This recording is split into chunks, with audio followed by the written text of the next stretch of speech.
Hello my dear students, welcome back to another video. बच्चों, आज हम करेंगे 10th स्टैंडर्ड का Hindi lesson number 1। Full explanation easy way में हम आपको देंगे। तो आइए बिना देर करे जल्दी से स्टार्ट करते हैं आज की क्लास। तो बच्चों, लेसन 1 आपका है भारत महिमा, जो कि एक कविता है। भारत महिमा का मतलब भारत की महानता। इसके कवि हैं जयशंकर प्रसाद। कवि का परिचय यहाँ पर दिया गया है, उनका जन्म कब हुआ, उनकी मृत्यु कब हुई और उनके बारे में डिटेल यहाँ पर दी गई है। तो आप चाहे तो इसे बाद में रीड कर सकते हैं। तो आइए हम स्टार्ट करते हैं अपनी कविता का एक्सप्लेनेशन। आइए सबसे पहले फर्स्ट 2 लाइन देखते हैं। यहाँ पर कहा जा रहा है, हिमालय के आंगन में उसे किरणों का दे उपहार, उषा ने हंस अभिनंदन किया और पहनाया हीरक हार। अब इनमें जो डिफिकल्ट वर्ड्स हैं उनके भी मीनिंग्स मैं आपको साइड बाय साइड बताता रहूँगा, तो उस पर भी आप ध्यान दीजिए।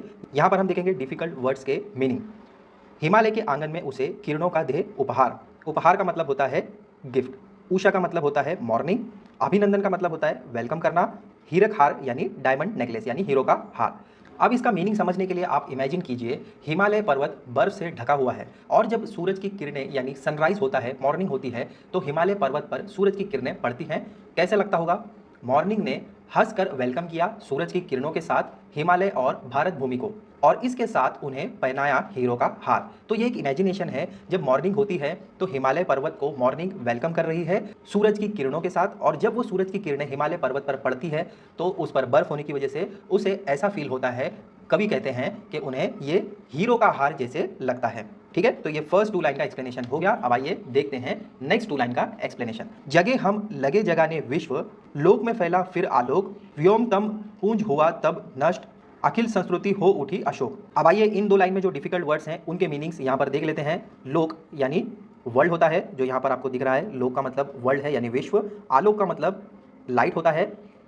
व्योमतम का मतलब आकाश अंधेरा यानी दोनों ही चीज़ें। पुंज का मतलब समूह यानी ग्रुप। अखिल का मतलब संपूर्ण कंप्लीट। संस्कृति मतलब संसार यानी नेचर। अशोक का मतलब शोक रहित। अब आइए इसका एक्सप्लेनेशन समझते हैं। जगे हम लगे जगाने विश्व। जगे हम का मतलब क्या?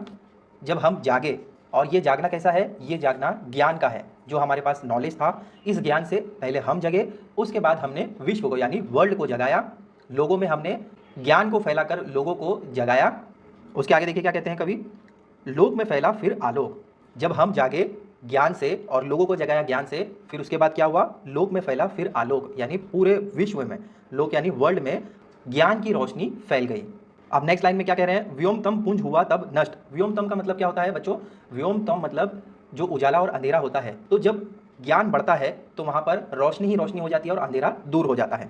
आइए फिर से एक बार इसको समझते हैं।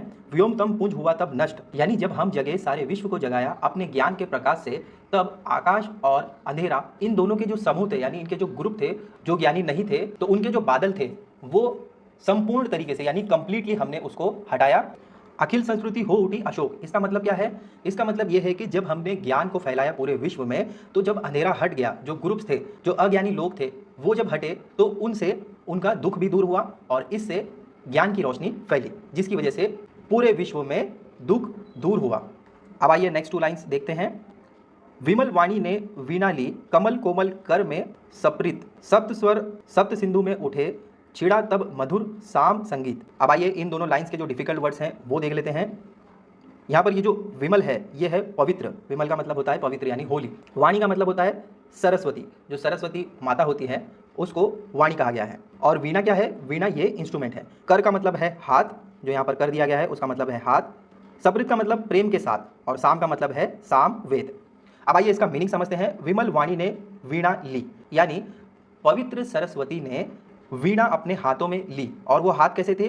कमल कोमल जैसे थे, और उन्होंने इस इंस्ट्रूमेंट को किस तरीके से लिया अपने हाथों में? बड़े ही प्यार से, प्रेम से उन्होंने इस वीणा को अपने हाथों में लिया। अब नेक्स्ट लाइन देखते हैं। सप्त स्वर सप्त सिंधु में उठे, छिड़ा तब मधुर साम संगीत। इसका मतलब क्या है? यानी ये 7 नदियां हैं, जैसे आपने सुना होगा सिंधु, सरस्वती, ऐसी 7 नदियां होती हैं। जब पवित्र सरस्वती ने अपने कोमल हाथों से, सॉफ्ट हैंड से इसे बड़े प्यार से जब लिया इस वाणी को, तो उसके बाद क्या हुआ? उन्होंने एक संगीत छेड़ा, और ये संगीत 7 नदियों में जाकर मिला, और इसी तरीके से एक मधुर संगीत वहां से स्टार्ट हुआ, जिसको हम कहते हैं सामवेद। सामवेद का मतलब क्या होता है? जहां से म्यूजिक स्टार्ट हुआ था उस जमाने को सामवेद कहा जाता है। तो फिर से इस 2 लाइन को समझेंगे। विमल वाणी ने वीणा ली यानी पवित्र सरस्वती ने इस इंस्ट्रूमेंट को लिया, इसको वीणा कहते हैं। और कैसे लिया? कमल कोमल कर यानी अपने सॉफ्ट कोमल हाथों से उसे लिया, और जब उसको छेड़ा तो 7 नदियों में इसका सुर फैला और वहीं से कहा जाता है कि संगीत का जमाना स्टार्ट हुआ, जिसको सामवेद कहा जाता है। आया समझ में? तो चलिए अब आगे देखते हैं। देखिए नेक्स्ट लाइन में क्या कहा जा रहा है, विजय केवल लोहे की नहीं, धर्म की रही धरा पर धूम, भिक्षु होकर रहते सम्राट, दया दिखलाते घर घर घूम। अब आइए इन दोनों लाइंस के जो डिफिकल्ट वर्ड्स हैं उसको देख लेते हैं। यहाँ पर विजय का मतलब विक्ट्री होता है यानी जीत, लोहे का मतलब शस्त्र होता है, धरा, ये जो यहाँ पर आपको धरा दिख रहा है इसका मतलब होता है धरती, भिक्षु यानी भिखारी जिसको बैगर कहा जाता है। नेक्स्ट सम्राट का मतलब होता है किंग, जो राजा महाराजा होते हैं उन्हें सम्राट कहा जाता है। तो अब आइए समझते हैं इन दो लाइंस का मतलब। विजय केवल लोहे की नहीं है, यानी हमने केवल हथियार से जीत हासिल नहीं की है, धर्म की रही धरा, धरा का मतलब धरती होता है, धर्म की अच्छी बातों से हमने लोगों पर और धरती पर विजय पाई है, ना कि हथियारों के बल पर हमने विजय पाई है। तो इसका मतलब यहाँ पर क्या कहा जा रहा है कि जो हमें जीत मिली है, जब हम पहले फाइट्स करते थे तो वो सिर्फ हमें शस्त्र यानी लोहे के थ्रू, जैसे आपने पहले के ज़माने में देखा होगा कि जंग होती थी, लड़ाई होती थी, तलवारों से लड़ते थे, हथियारों से लड़ते थे। तो कभी यहाँ पर कहना चाह रहे हैं कि जो हमने जीत ली है वो हमने केवल सिर्फ लोहे यानी हथियारों से नहीं ली है, बल्कि जो धर्म था, धर्म की प्यार से हमने बहुत सारी जंग जीती है। ऐसा नहीं है कि हर जंग हमने बिना शस्त्र के जीती है, लेकिन कुछ जंग ऐसी भी थी, यानी कुछ लड़ाइयाँ, कुछ फाइट्स ऐसी भी थी जिसमें हमने बिना लड़े ही अपने धर्म के अच्छे बर्ताव से उसे जीता है। अब नेक्स्ट लाइन में देखो क्या कहा जा रहा है, भिक्षु होकर रहते सम्राट, भिक्षु का मतलब है भिखारी, सम्राट का मतलब है किंग। तो पहले के कुछ धर्म गुरु ऐसे गुजरे हैं जिनके पास महल थे, बहुत सारे गोल्ड कॉइन्स थे, पैसे थे, हीरे जवाहरात थे, लेकिन फिर भी उन धर्म गुरुओं ने अपना सब कुछ लोगों में दान कर दिया और भिक्षु की तरह यानी बेगर्स की तरह सबकी मदद करने के लिए वो अपने महलों से बाहर निकल गए। तो देखिए क्या कहा जा रहा है, भिक्षु होकर रहते सम्राट, दया दिखलाते घर घर घूम। तो जैसे कि बहुत बड़े धर्म गुरु जिनका नाम गौतम बुद्ध है, उनके पास महल था, सब कुछ था, लेकिन उन्होंने इन सब चीज़ों को त्याग कर लोगों की सेवा में लगे रहे। इतने बड़े राजा होकर भी घर घर जाकर लोगों की मदद करते थे और ये सब उन्होंने अपनी खुद की मर्जी से किया। तो कवि यहाँ पर वही समझाना चाहते हैं कि जो सम्राट थे, जो किंग थे, उनके पास सब कुछ था, लेकिन फिर भी भारत में हमारे सम्राट लोगों की मदद के लिए अपना सब कुछ त्याग कर बाहर निकलते थे। अब आइए नेक्स्ट 2 लाइन देखते हैं। यवन को दिया दया का दान, चीन को मिली धर्म की दृष्टि, मिला था स्वर्ण भूमि को रत्न, शील की सिंहल को भी सृष्टि। अब आइए इन दोनों लाइंस के जो डिफिकल्ट वर्ड्स हैं उनके मीनिंग्स देख लेते हैं। यवन का मतलब होता है एक साम्राज्य जिसको एम्पायर कहा जाता है, एक बहुत बड़ा साम्राज्य था। सिंहल का मतलब है श्रीलंका और सृष्टि का मतलब है नेचर। तो अब समझिए इसका मीनिंग, यवन को दिया दया का दान, तो भारत ने यवन को हराया था, एक बहुत बड़ा साम्राज्य था, एक एम्पायर था जिसको भारत ने हराया था। उसको हराने के बाद भारत ने यवन साम्राज्य को माफ़ कर दिया, मौत की सज़ा नहीं दी। जैसे कि आप लोगों को पता है, पहले जब फाइट्स होती थी, लड़ाइयाँ होती थी, तो जो भी हार जाता था उन्हें मार दिया जाता था या फिर बंदी बना दिया जाता था। तो भारत ने यहाँ पर क्या किया, यवन को हराने के बाद, इतने बड़े साम्राज्य को हराने के बाद भी उन्हें आज़ाद कर दिया, उन्हें माफ़ कर दिया। तो कभी यही भारत की महानता हमें समझाना चाहते हैं कि इतने बड़े एम्पायर को, इतने बड़े साम्राज्य को हराने के बाद भी हम भारतवासी ने उन्हें आज़ाद कर दिया। इसके बाद देखिए क्या कह रहे हैं, चीन को मिला धर्म की दृष्टि। चीन का मतलब है चाइना। आप लोगों को पता होगा चाइना में धर्म कौन सा होता है, वहाँ पर ज़्यादातर लोग बुद्धिस्ट हैं। तो बुद्धिस्ट कौन होते हैं, जो गौतम बुद्ध के फॉलोवर होते हैं, और गौतम बुद्ध आप सभी को पता है कि वो भारत देश के थे। तो भारत देश से चीन को मिला धर्म की दृष्टि। इसके बाद कह रहे हैं मिला था स्वर्ण भूमि को रत्न। इसका मतलब क्या है, यानी स्वर्ण भूमि को भी रत्न मिला, यानी उनको गौतम बुद्ध मिला था जो कि भारत के एक रत्न थे। तो नेक्स्ट कह रहे हैं शील की सिंहल को भी सृष्टि। शील 5 चीज़ें होती हैं। तो बच्चों यहाँ पर आपको बहुत ध्यान से समझना है, शील का मतलब है 5 चीज़ें। अब 5 चीज़ें कौन सी हैं, पहला झूठ ना बोलना, नेक्स्ट चोरी नहीं करना, थर्ड नशा नहीं करना, फोर्थ अहिंसा नहीं करना, और 5वां पाप नहीं करना। तो इस तरीके से यहाँ पर कवि ने कहा शील की सिंहल को भी सृष्टि। तो श्रीलंका को ये जो 5 सिद्धांत मिले हैं, 5 चीज़ें मिली है, ये भी भारत से ही मिली है। आया समझ में? अब नेक्स्ट देखिए, यहाँ पर नेक्स्ट 2 लाइन्स का एक्सप्लेनेशन देखते हैं। कवि कहते हैं किसी का हमने छीना नहीं, प्रकृति का रहा पालन यही, हमारी जन्मभूमि थी यही, कहीं से हम आए थे नहीं। तो इन 2 लाइन्स में कवि हमें क्या समझाना चाह रहे हैं, किसी का हमने छीना नहीं, प्रकृति का रहा पालन यही, यानी भारत देश ने कभी किसी से कुछ छीना नहीं है और प्रकृति यानी नेचर का यही पालना रहा है। नेक्स्ट लाइन में कह रहे हैं हमारी जन्मभूमि थी यही, यानी हम यहीं पैदा हुए हैं। नेक्स्ट कह रहे हैं कहीं से हम आए थे नहीं, यानी कहीं और से हम नहीं आए थे, हम यहीं पैदा हुए और यहीं के वासी हम पहले से थे। अब आइए नेक्स्ट 2 लाइन देखते हैं। चरित थे पूत, भुजा में शक्ति, नम्रता रही सदा संपन्न, हृदय के गौरव में था गर्व, किसी को देख न सके विपन्न। पहले इन 2 लाइन्स के डिफिकल्ट वर्ड्स देख लेते हैं। चरित का मतलब होता है चरित्र, ये जो पूत दिया गया है इसका मतलब है पुत्र। भुजा, भुजा का मतलब है जो आपके हैंड्स हैं, शोल्डर्स हैं, बाजू, विपन्न का मतलब है, ये जो यहाँ पर विपन्न दिया है इसका मतलब है गरीब। अब आइए इसका मीनिंग समझते हैं। चरित थे पूत, तो यहाँ पर कवि क्या कहना चाहते हैं कि हम पवित्र पुत्र हैं भारत के, बाजुओं में हमारी शक्ति है, ताकत है, फिर भी हम नम्रता से यानी हम नरमी से सबके साथ व्यवहार करते हैं, यानी डाउन टू अर्थ रहते हैं, हमेशा हम सबकी हेल्प करने के लिए तैयार रहते हैं। तो ये फर्स्ट लाइन हो गया। अब नेक्स्ट लाइन का मतलब देखिए क्या कहते हैं, हृदय के गौरव में था गर्व, हमारे अच्छे कार्य अच्छे काम से हमारा हृदय गर्व से गौरव था, यानी हमारे अच्छे कामों से हमें प्राउड था और इसीलिए हम किसी को देख ना सके विपन्न। विपन्न का मतलब क्या है बच्चों, यहाँ पर मैंने कहा आपको विपन्न का मतलब गरीब है। जब हम किसी को देखते थे कि वो तकलीफ में है, कोई गरीब है, तो हम क्या करते थे, उनकी मदद करते थे। यहाँ पर कवि कहना चाहते हैं कि हम पवित्र हैं, भारत के पुत्र हैं, हमारे बाजुओं में शक्ति है, फिर भी हम नम्रता से नरमी से सभी के साथ पेश आते हैं और सभी की मदद के लिए हमेशा तत्पर रहते हैं। इसके बाद कवि कहते हैं कि हृदय के गौरव में था गर्व, यानी हम अच्छे काम करते हैं तो हमारा हृदय जो है वो प्राउड, हमें प्राउड फील होता था और इस प्राउडनेस से हम कभी भी किसी को ऐसे ही नहीं छोड़ते थे। जो गरीब था, जिसको मदद की ज़रूरत थी, उसे हम हमेशा हेल्प किया करते थे। आया समझ में? चलो नेक्स्ट लाइन देखते हैं।